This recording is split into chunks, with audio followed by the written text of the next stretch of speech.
You see? Okay. Well, good afternoon, all of you, dear people.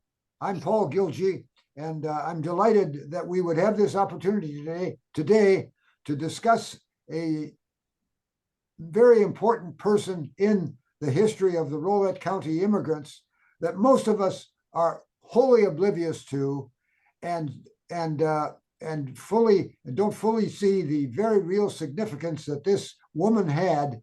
A woman who, by the way, did not really plan to immigrate to the United States in order to seek a better life, but she immigrated to the United States because she was concerned about the welfare of her son, of her daughter. So we're going to talk about that today, and we'll also talk about her broader family and where they all lived. The Fisketjon family of Suldal, Norway, is where this lady we're going to be focusing on today is from. And let me get the pointer here. Brita Fiskejon is the one that we're going to talk about primarily, but we're also going to visit about Borghild and John. Well, the Fisketjon family of Suldal, Norway. Now, and Inga. And Inga, yes, Inga, thank you. I didn't get that. So the next thing is, oh, they won't let me move the screen without getting rid of this thing, huh? Okay, all right. Now, in order to give you a little perspective on location, think of southwestern Norway, an area far west of Oslo and southeast of Bergen and northeast of Stavanger, rural area. There's a valley called the Setesdal Valley, and this is a part of the Setesdal Valley over on the right side. This here is the Setesdal Valley. Can you see my pointer? Yes. Okay, this is the Setesdal Valley. And in the Setesdal Valley is this little place called Bykla, which we're going to study. And next to it is a lake called the Vatnadalen Lake. We'll be learning about that. Then west of that is the community of Soldal, and then Sand, and here's the fjords that reach into the ocean. So here, today we'll be visiting about Soldal, the community, and then Sand, which has quite a few people with heritage in the Soldal area. So that's the geography of the central part of Norway that we'll be talking about primarily. Now, the next thing we want to visit about is Brita Olbein's daughter, Fiskejon Olsen. Brita is my great-grandmother. Brita was the mother of 3 daughters, Turi Over's daughter, Vatnadalen, Margaret Svensdatter Olsen, and Borghild and Borghild, but she went by Bessie Svensdatter Olsen. Borghild is my grandmother. So this is the person we're going to talk about. It's largely forgotten. But now, before we get to her, we're going to step back briefly and visit about some other Fisketjon people that came to the United States. And first, coming to Wisconsin, is Borghild Kolbein's daughter, an older sister of Brita. And Heather Hallett, would you like to share a little bit about Borghild? I'm not mic'd, but I'll try. I can help you out if you'd like. Yeah, go ahead. Go ahead, Okay. because Here, anything I would say. Borghild died in 1883 and is buried in an unmarked grave alongside her son Kolbein and younger daughter and baby son in the southwest corner of the little West Lemonweir Cemetery in Wisconsin. That's not too far from what's the nearest good-sized town there, Heather? Is it Toma? Not too far from Toma, I think. Toma and Mauston. Yeah, Mauston is the one, right? And a daughter of her wrote a eulogy to her mother in Norwegian. Now we're focusing on this. This was Borghild, who was a sister of Brita. I think this is pretty significant. My dear mother died this 26th day of September in 1883, 1 month lacking of her 53rd year. Free of spirit, strong and firm of hand, noble was her mind. Now she has traveled in glory from all misery. Now she is placed near where God is golden, and now she experienced that Jesus is faithful. To finish, I turn away. Good night in Jesus' name. This day should and that we may soon meet again. So that's the kind of tribute that this woman gave to Brita's sister Borghild on her death. Then she went on to have an anecdote about Borghild that has survived for her descendants, shows her to have been a spunky woman. Her daughter told of a Sunday when the minister chose to scold the children who had grown restless during the several-hour worship service. Borghild, however, scolded him. Imagine that. She defended the children, whom she felt had been made to sit still longer than children should be expected to. Arguing with the minister or any other man in those days must have been a little unusual for a woman. So we can give thanks for the spunkiness of Borghild and her other family members in the contribution they've made. Heather, have you been to the place where she lived in Wisconsin? Yes, and I've been to Soldal too. Okay, that's right. It's called Soldal, isn't it? That's right. Yeah. The area is called Soldal. Okay, that's Borghild. Now, the only other thing I would add is it really struck me when I saw the picture of Brita and then the one I think you're going to of the other sister we know, Kari. They seem to have kind faces, and my whole family, especially the in-laws, the husbands, have been haunted by the sternness of Borghild for decades. Uh-huh. But the other 2 sisters seem to have such kind faces. Well, that's just that one. There's another picture of Borghild with with her husband that doesn't have that firm look on her face. So that's just the way the photographer was that day, I think. Yeah. Now let's move then next to discussion of two others, Kari and John, and Candace Christensen from Bismarck will share a little bit with us about Kari and John, the brother and sister of Brita and Borghild. Go ahead. Okay, I'm going to share about Inga and John, not Kari. I don't. Oh, that's right, Inga. Because basically both of these are my great-great-grandparents. Yes. Inga's son Kolbein married John's daughter Kirsty, and so they were first cousins, and they were my great-grandparents. They did stay in Norway. But before I do a little on that, I'd like to talk about all of these people's parents. Kolbein, Johnson, Nerheim, Fisketjon, and Borghild, just because I have a funny little story about them. At least you're talking now, let me interrupt you briefly. You're talking about Brita's parents then, aren't you? Yep, Brita's parents yes. and Borghild's parents and so on. Yes, okay, continue. Because Kolbein, their father, owned the Nerheim farm from 1814 to 1832. But in 1832, he traded farms with his cousin and moved to Fisketjon. And the story's been told in Suldal, although nobody can actually confirm it, is that the reason was that Joseph, his cousin, hated living on Fisketjon because it was in the middle of town. It was right by the church. And every Sunday when relatives would come to church, they'd all stop and visit him. And he was just tired of it. And so I don't know if it's true, but that's what everybody in Suldal says, that they traded farms because he wanted a more private location. So anyway, that's the parents of these, of Brita and so on. John, I'll talk about John first. He did not immigrate to America. Where is he?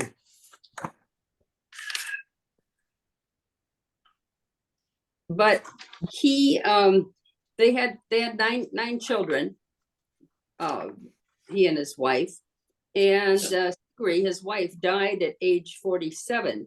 And at that time, they had children that were ages 3, 6, 8, 11, 14, 17, 19, and 21. And John did not remarry. The older children then raised the younger children in that family. And also, at the age of 58, John had a tragic death. In 1881, he was 51, and he slipped off a sled and fell over a steep roadside, drowning in the Suldal River. What year was that? 1881. 1881. Okay. And at that time, Brita was still in Norway in 1881. Okay, thank you. There are. Let me just go. Okay, John did have one descendant who did immigrate to America, and that was Kolbein, who settled over in near Watford City in North Dakota, and he was a descendant of John. That's also my great grandmother, Kirsty, of course, was, and she is the one that married Inga's son.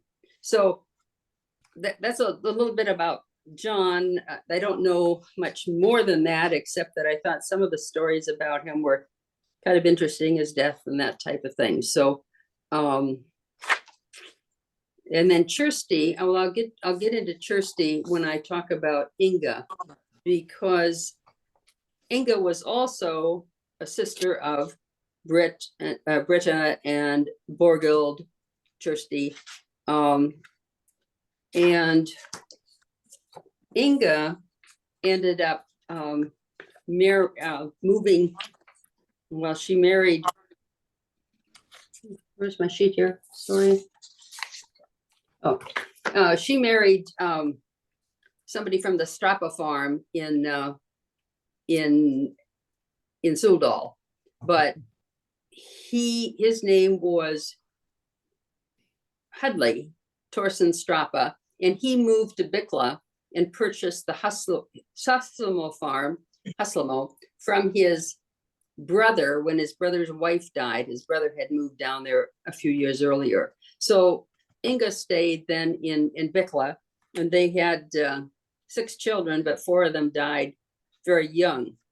And of those children, one of them, Eldry Hustlemo, did immigrate to America. She settled in Minnesota with somebody from the Burdolin farm. They were married and moved over, but he died at the age of, I think it was 44, from tuberculosis. And she lived there another 10 years, raising her family, but then she moved with her son to Benedict, North Dakota, and lived there. And there were a lot of Kittlesons that grew up in the Benedict area. So just a quick, very summary to interrupt you here. What you're saying is that Inga's descendants moved to America and some of John's descendants moved to America. One of John's and 2 of Inga's. Okay, and then also we know that Borghild did too. So we got Inga, John, Borghild, and Brita. Those 4 for sure have descendants in America. Right, and Inga's son Kolbein is the one that married Kirsty. They did not immigrate, but 3 of their children did. Okay. My grandmother Gertie Huslemo Mogard, her sister Kirsty by Carrie Erickson. Those 2 lived in Deering, North Dakota, and their sister Inga, who lived in the Watford City area. Okay. So okay, they did come. The interesting thing was that their aunt Eldry lived in Benedict, and they knew nothing about it, as well as Eldry and all those people. So they all would have had lots of first cousins, but they didn't know each other until I started doing this research. Yeah, what you're saying, Candace, is something that I have seen too, is that as far as we know, the people who were closely related in Norway did not keep in close communication if they lived in different areas when they came to the United States. We don't have any evidence. Keep going. Well, that's kind of, I mean, I don't know if you want me to go on any more than that, but that's okay. Well, that's good. That's good. Why don't you then listen on and feel free to interrupt later on, because I do have a couple pictures that relate to you. All right. Okay. So you can see here the family, the broader family of Fisketjon. I do have a photo here of a map of a Soldal area west of Mauston, Wisconsin, where Borghild was. So just a short distance away, there's a Soldal cemetery there. Now here in North Dakota, in Westland Cemetery, Rolette, North Dakota. Rolette is located just southeast of the International Peace Garden on the Canadian border. It's about 15 miles south of the Canadian border. And in that little cemetery there, we see Brita Olsen Foot Fisketjon. My aunt Sylvia always bragged about the name Fisketjon. She said that was a very important name in the family, and they went out of their way to make sure that the word Fisketjon appeared on the cemetery marker of Brita. And by the way, that's the same cemetery I'll be buried in someday. And I'm sad to tell you that we'll be going up there to bury my dear wife, who died just recently. She'll be buried there too. Okay, let's move on then to the next slide. This one is of Kolbein Fisketjon, who is John's son. So Kolbein would have been a cousin of Brita. Is that correct? Oh no, sure. He was a nephew of Brita. And this is that's at Watford City, North Dakota, where he is buried. And then another one is this picture of Gurina, who's also a niece of Brita. She was married to Kolbein, and this is a picture of her on her 77th birthday in Watford City. I might add something on that. Yes, sure. Kolbein was married 3 times. his first two wives died, and when he came here, one of them was started to be raised by his parents, another by somebody down in the Stavanger area. And when he left Norway, he left the one that was in foster adopted in Stavanger. He left her in Norway, and everybody else came here with Gunhild. Later, he wrote a letter to his daughter that he had left behind, asking her to join him in North Dakota.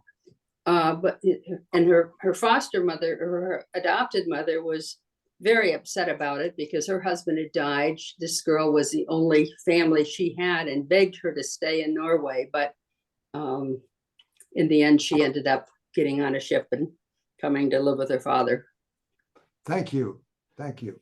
And here's Garina's Fiskejon's another niece of Brita, and this is the gravestone. As you can see, this one and this one are side by side in the Watford City Cemetery. Now, just to give a little background going to Brita, I'm probably going to bore you or confuse you. I hope not. Brita, Kolbein's daughter, Fiskejon, is listed here, born April 1934, died in 1921. And under her are number twos, which would be the children. And there's Turi, Vatnadal, and Bakken. Turi, and then she had several children. They're all listed under 3. And then you get I'm sorry, I'm going to skip over this. This is confusing to you, and get to Brita's story. Brita Vatnadal Olsen occupies a special, perhaps unique position in our interest in Rolette County immigrant pioneer life. Brita is a central character in 3 different Rolette area families we will be featuring individually in coming months. TK and Turi Bakken, Peter and Margaret Gilgy, Paul and Borghild Bessie Tosted. Brita was the mother of Turi, of Margaret, and Bessie. Brita was born in 1834 in Soldal, Norway. Soldal residence and Bykle residence were located in the Soldal residence and Bykle residence, who were located in the Setesdal Valley over the mountain to the east, must have had frequent contact, because there was lots of, even though there were mountains dividing them, not a straight road, there was lots of connections. Brita married Over Vatnadalen in 1855. This is my great-grandmother. She Over died in 1867. And during those 12 years of marriage, Brita gave birth to 6 children, only one of whom, Turi, survived early childhood. And that probably is a contributing factor to the reason that Brita wanted to come to America to follow her, having lost 6 children, or 5 children, and only Turi survived. In 1865, Over and Brita had horses, 11 cattle, 13 sheep, 24 goats. They sowed 2 tons of barley and put out 6 tons of strawberries, according to the Bykle history book. The book reports that after Over's death, Brita was left with the mill, which indicates to me that they had some kind of a mill there. These were not poverty-stricken people. So Brita is left as a widow with her husband, 83, having died at 33, and 1 child. So now we see what happens next. Oh gosh, you'd think I was stupid, wouldn't you, huh? Okay. 4 years after Over's death in 1871, Brita married Sven Olsen Morlidi, also in Bykle. With Sven, she had 3 children, Over 1872, Margaret 1874, and Bessie 1877. These then would be the 3 children in addition to the 6 she originally had. Over died in 1886. So bless her heart, she had something like a total of 9 children. Only 3 really survived to any length, which were Turi and Margaret and Bessie, my grandmother. In 1881, the eldest daughter, Turi, married Targu Knutsen Bakken from Vala, which is just south of Bikla, also part of the Sedestal Valley. Targu and Turi immigrated to America in 1883 with their 1 child, Margaret, born in that year. That's a different Margaret. That's a niece of the other one. Their reason for immigration, as related by Targu to a North Dakota interview in the 1930s, was the availability of free land in America. So they left. After Turi and T.K. Bakken moved to America, Brita was most concerned for their daughter Turi's welfare, as remembered years later by Sylvia Tosted, a granddaughter of Brita.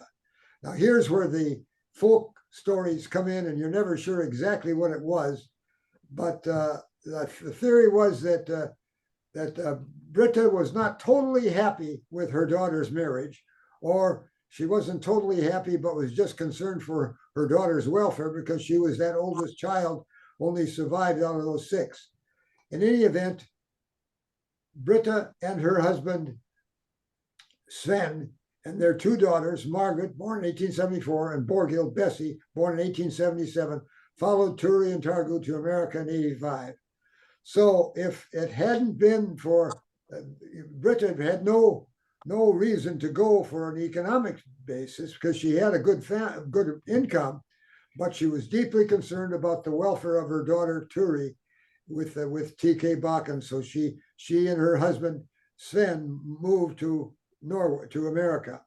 It is not clear whether Brita and Sven had other motives for going to America besides Brita's desire to follow Turi. According to the Bikla history book, in 1875, Sven and Brita had a horse, 4 cows, 2 calves, 6 sheep and lambs, and 15 goats and cows. The harvest at the mill then was 2 tons of barley and 2 tons of strawberries. Again, based on this, we can see that they were not poverty-stricken by any means, and they must have used the sale of their property to finance their trip to America. Brita and Sven first came to an area near Ashby, Minnesota, before moving on to the Rolette area. In her approximately 35 years in the Rolette area, Brita could be able to be present for the births of at least 17 grandchildren in the families of her 3 daughters. Sven, her second husband, died in 1903. Brita's eldest daughter, Turi, died in 1901. Her second daughter, Margaret, died in 1911. Until her death in 1921, Brita lived many of her years at the farm of her 3rd daughter, Bessie. Bessie died in 1962. That's my grandmother. And my mom mentioned she remembers Brita taking long walks down by the slough. There was a small lake that they called a slough near the farm. Now we're going to return to Norway and show you a few pictures. By the way, let me interrupt there and see if somebody has a question at this moment or comment. This is the Fisketjon farmstead in Suldal. Kolbein Baka, who's a fellow who gets our stuff, told us that it's been unoccupied now for almost 50 years as of this year. So and as far as you know, Candace, it's still unoccupied today. Is that right? Yes.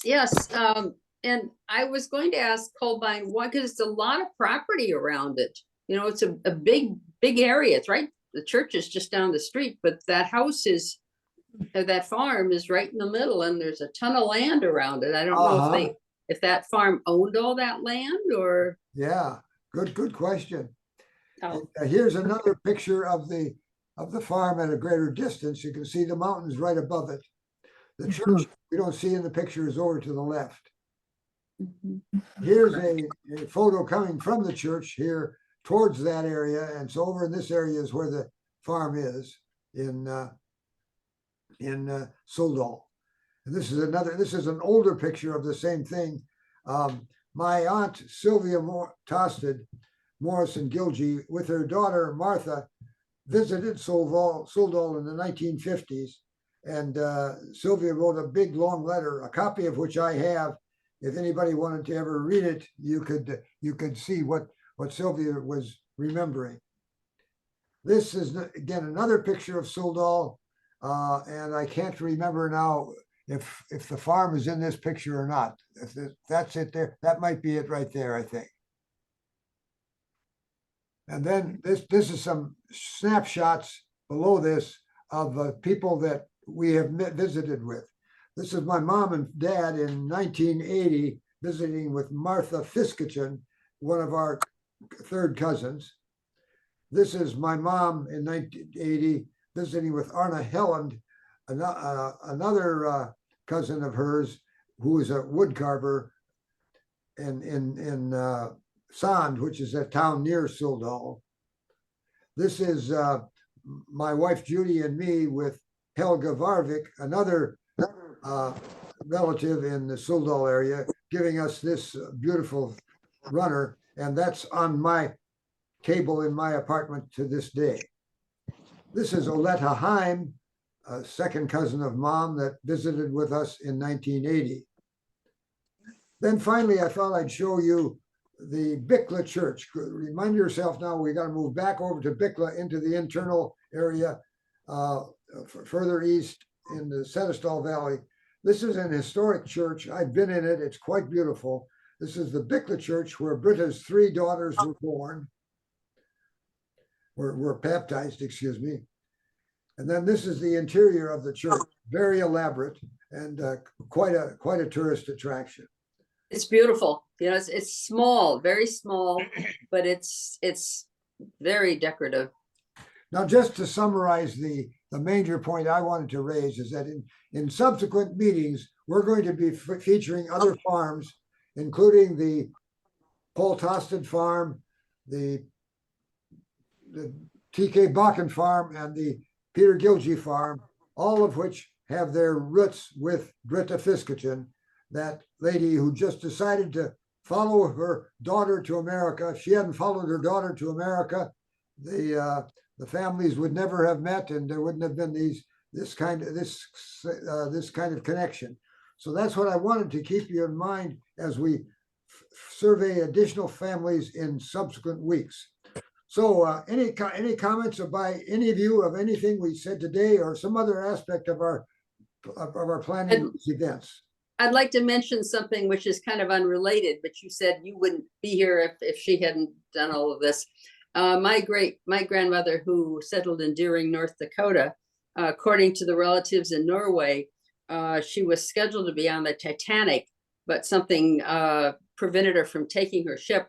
And so if she would have gotten on that ship, I wouldn't be here.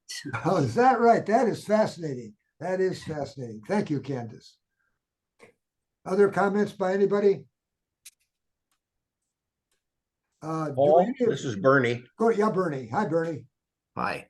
I was on the Bakken farm when I was back there 2 years ago. It's in Rolette, yeah.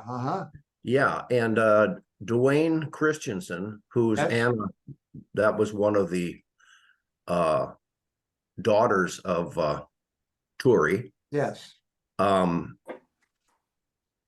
When we went there, Dwayne Christensen was giving me a tour. He lives in Botno. Yes, right. So my one time in that area was that trip back there when we went down to Rolette.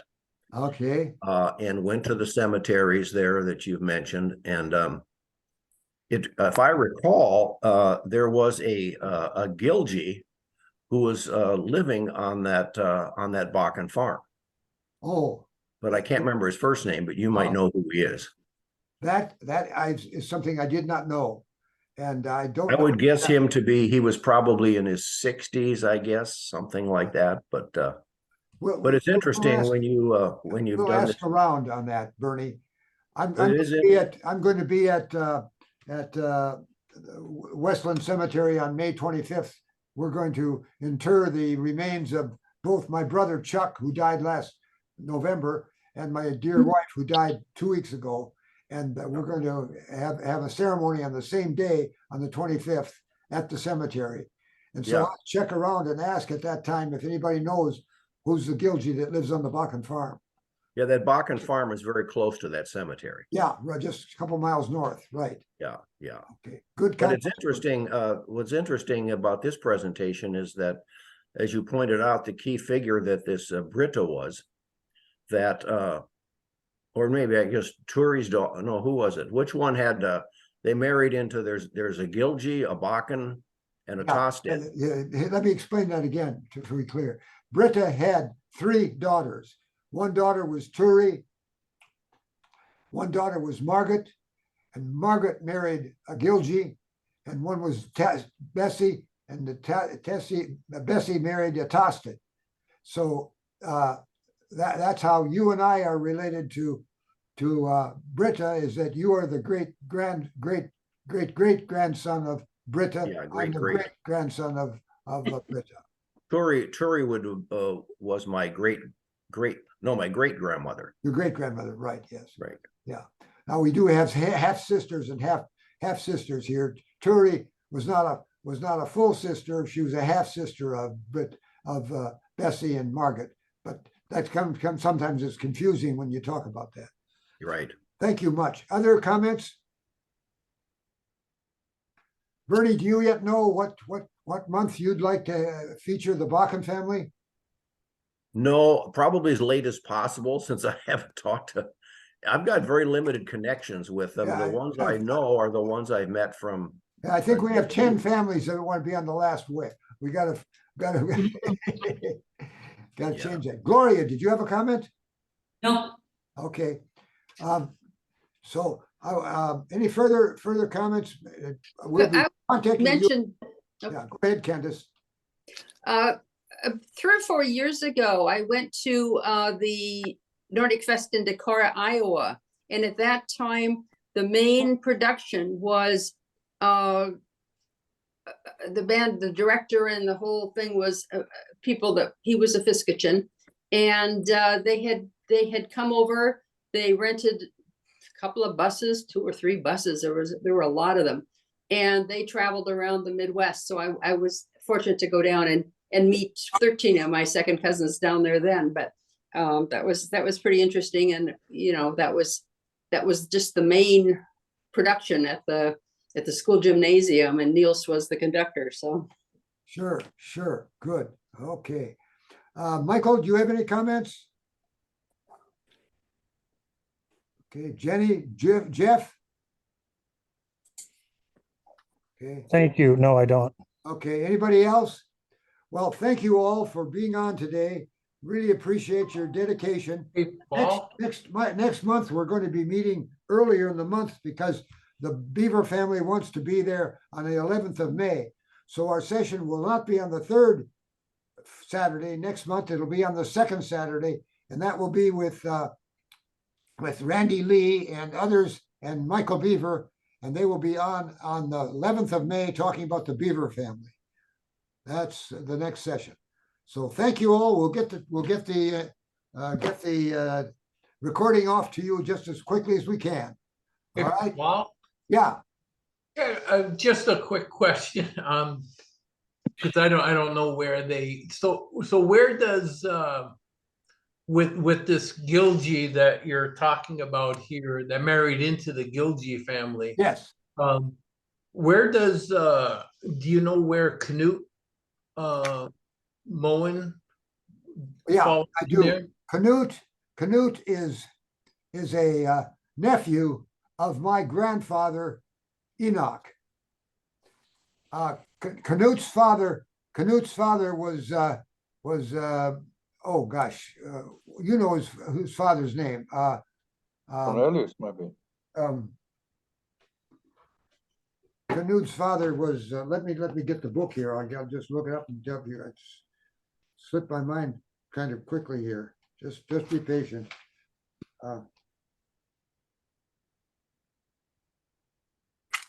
Was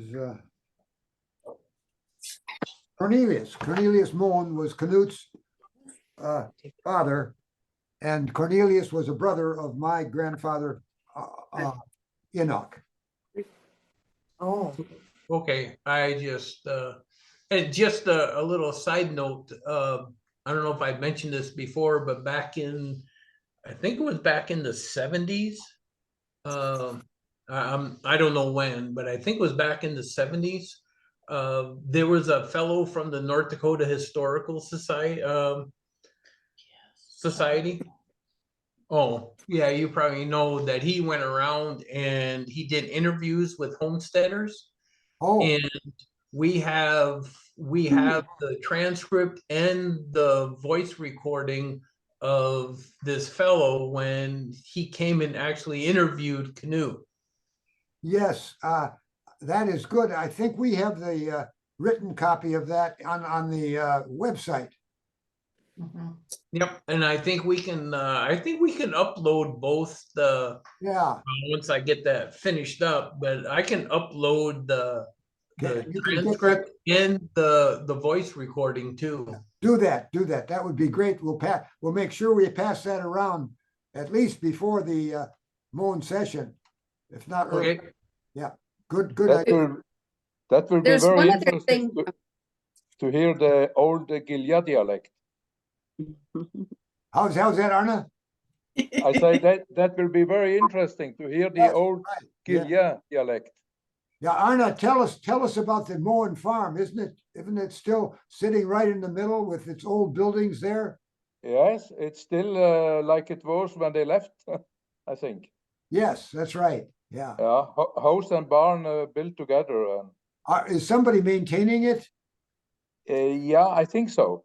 I haven't been there for years, but it's next to me here. By the way, everybody knows Arna lives only about half a mile away from that farm. Yeah. Yeah. Thank you, Arna. Candace, I was going to joke with you. We were talking when Bernie was talking about Dwayne Christensen. That's a different spelling of the name. So There's a lot of Christiansens. Thank you. Other comments about any aspect of our plans? One thing I like to mention, I have written narratives on all of my ancestors who came from Norway, and the Heritage Center will take them along with pictures, and they have a kiosk that they had in their front lobby. They've now moved it. They're trying to do it all by internet. They're working on that. This But is I North gave Dakota. him one of my great grandfathers. I mean, it was 17 pages with 3 or 4 pictures, and they put it all on. So you might want to store some of your things that way if they'll take something on one person, And that's all in Bismarck, isn't it? At the Yes. Heritage Center in Bismarck. Yep. Okay, very good. So you've got a great thing. So you got the whole family history sitting right there for everybody to see. Okay. Well, yeah, just a narrative on each individual person. It doesn't tie them together or anything, but Sure. just, I haven't done my parents yet, but you can do that, and it's a way of hopefully preserving it in a visible place. Okay. Further comments or by anybody or questions? Well, should we say goodbye today? Huh? Thank you very much. Thank you, Okay. Paul. Yeah, thanks, Paul. Thank you all. Thank you all Thank for you. a good session. Really Hey, appreciate Paul? it. Okay.